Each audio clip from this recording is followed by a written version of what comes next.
These are Muslim values. These are Canadian values. All right, Muslim values are Canadian values, according to Mark Carney. I'm sure you've all seen that clip before, but I've got an interesting one to go along with it. Charlie Kirk put out a video yesterday talking to a man who was raised Muslim, then switched to being an atheist, and then again to Christianity. And what he has to say about Muslim values is extremely shocking. Welcome to the channel. If you could, hit that like button. If you enjoyed the video, please consider subscribing. Let's get into it. So you were raised by Muslims? Yes. And while I am there in that Christian country, I would go to school as a little child and encounter all these wonderful, nice, beautiful people and admire the German culture, admire the Western culture, admire Christianity. But at home, from my own family and their surroundings, I would learn from a very young age that you cannot trust non-Muslims. You cannot trust Christians. You cannot trust Jews is a whole different topic.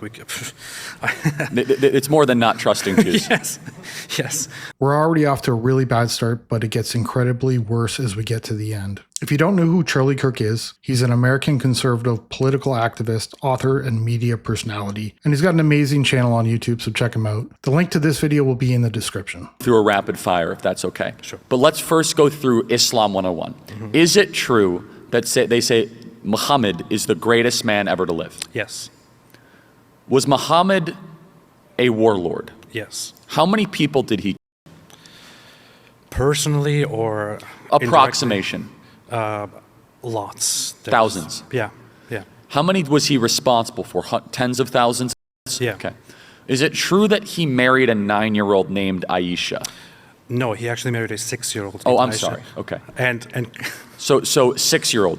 Yes. So we got to make sure we're very clear here. That there's no misinformation. So that would be. Yeah. I actually, if I can pause there for a second. No, please. And if I'm wrong, correct me. I'm not here to. I want the truth. I want our audience to have the truth. No, I want to. I like to, as disgusting as it is, I would like to pause there for a second, because when we talk about a 6-year-old being married, first off, it's not simply marrying a 6-year-old. It is the Prophet Muhammad, the most perfect figure for all mankind. He is in his 50s, and without any necessity at all, he picks and marries a 6-year-old little girl. And then when she's 9 years old, he then consummates the marriage in his mid-50s with her. And that's his third wife, and at that point, his second living wife. So he has absolutely no need for this. He does it just because. Now, this is absolutely disgusting. And for Mark Carney to say that Muslim values are Canadian values shows just what kind of man he is, and that's not very much of one. There's absolutely no way to justify this stuff, but of course they do try to. Let me know in the comments if you think Mark Carney just doesn't know about their beliefs, or he just doesn't care. I'm not exactly sure YouTube's policies on some of the words being said in the video. I've heard they can be quite picky, so I've censored out some of them just to be safe and added partial text on the screen. A very good quote that I love to bring up by Ibn Khaldun, who was a medieval Muslim scholar, very much respected. And he wrote in a work called Muqaddimah, he wrote that the great difference between Judaism, Christianity, and Islam is that Islam is the only religion that has a truly universal mission. And the leader of Islam, the caliph, is supposed to be the one who is both the religious leader and also the military leader and the state leader, who has the duty to spread the religion by will or by force. This is Islam, and that's how it spreads. Does it say in the Quran that you should take multiple wives?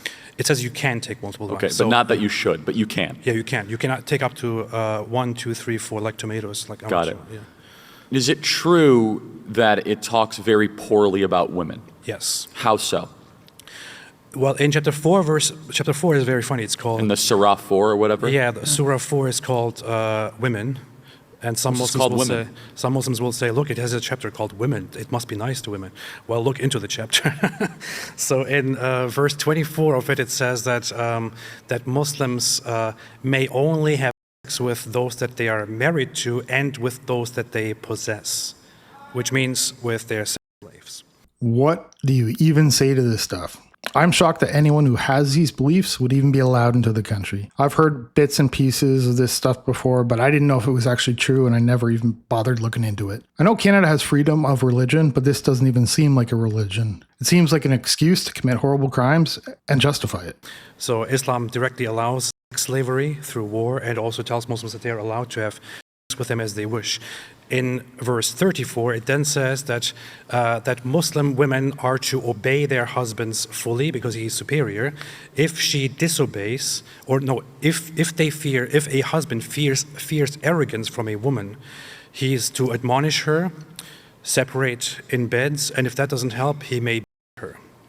And according to Muhammad's own companions, according to Muhammad's own child bride, Aisha, she said that she didn't see any other women who were suffering as much as the Muslim women. One day a woman comes in and her skin is greener than the green clothes that she's wearing. And she comes to complain about her husband, how much he's... Muhammad ends up basically justifying and saying that lots of women come to complain about their husbands and they are not the best women. And this is Islam's legacy. So the Quran directly allows Muslims to beat their wives and describes them as lesser beings. And you can still see this very much unfold and manifest in Muslim society. So according to him, their religion is really a blueprint for men to do what they want to whoever they want, whenever they want, and women are basically an object. Somehow this is okay with the liberal government. Please hit that like button so more people can see this video. Everyone needs to know what their beliefs truly are. If I were to pick out these horrible, disgusting things that we're hearing in this video and take them as my own, post them on my social media and not mention that they're Muslim beliefs, I am sure that I would be getting a visit from the police and likely charged with something.